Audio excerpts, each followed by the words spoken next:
Financial services is the biggest industry in the world. It's a 7 trillion with a T. And the T word is such a big number that people are numb to it, right? You and I would have to stay here on the podcast for 31,710 years.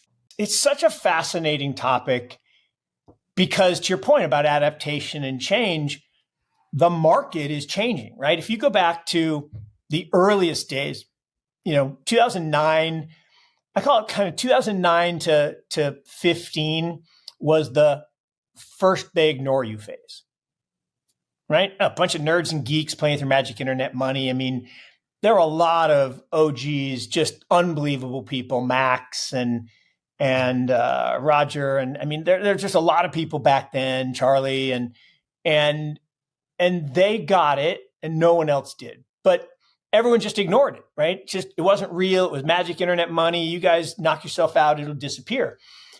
And then in 16 to 21, we went into the then they laugh at you phase.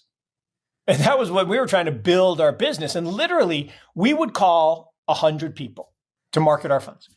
90 wouldn't call us back. Some would literally laugh in our face. I said, Texas said, get out of the office. And of the 10 that would actually talk to us, in Fund 1 in 2018, 9 out of 10 said no. Now, we ended up with 30 investors, so we talked to a lot of people. And in 2020, it got a little better. Still, 70 out of 100 wouldn't call us back. But that was a threefold increase, so something. But then still 9 out of 10 said no. So we ended up with 90 clients. And it was that kind of, they weren't laughing in our face, but they were still laughing. Like, no, this is not real. It's not interesting. Well, starting in 2022, we entered the then they fight you phase. And that's what we're in right now. And what do I mean by that? So what I mean by that is the internet, which was this amazing thing that goes to this. There's been a technological cycle. Started in 1954 with the advent of the mainframe computer. 14 years later, it shifted to microcomputers with the advent of microchips. 14 years later, it's always 14 years. Now, why is it always 14 years?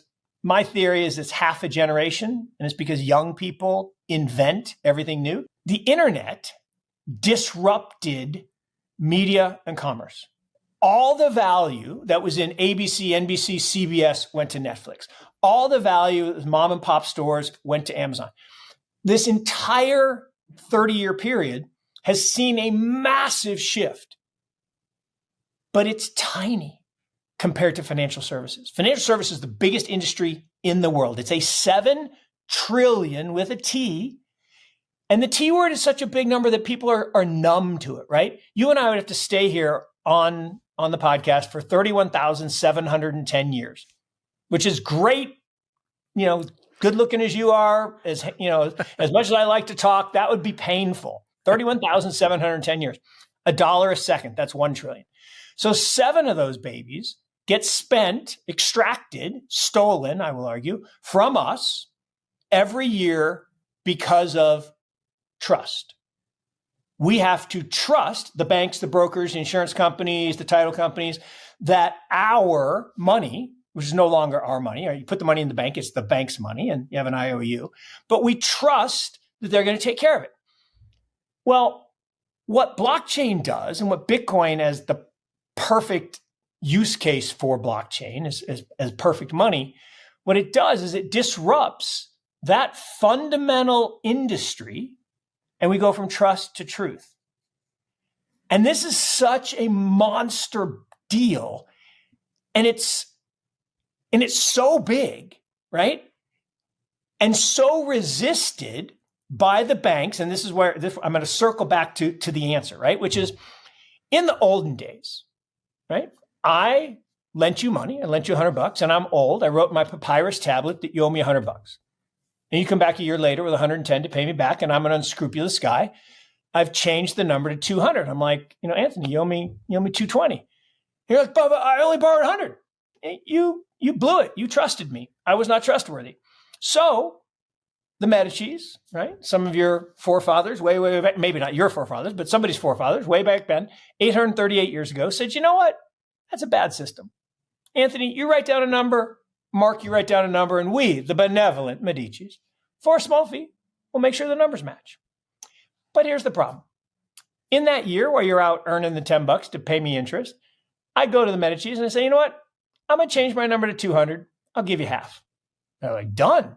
Easy. So you come back to pay 110. I say it's 220. You're like, Medicis, what? Anthony, you must have written the number down wrong. You trusted us. Bad. So now, with the advent of a blockchain, we don't need an unscrupulous third party, bank, insurance company, whatever. We have truth. We have a blockchain, a ledger, a permanent, immutable trust record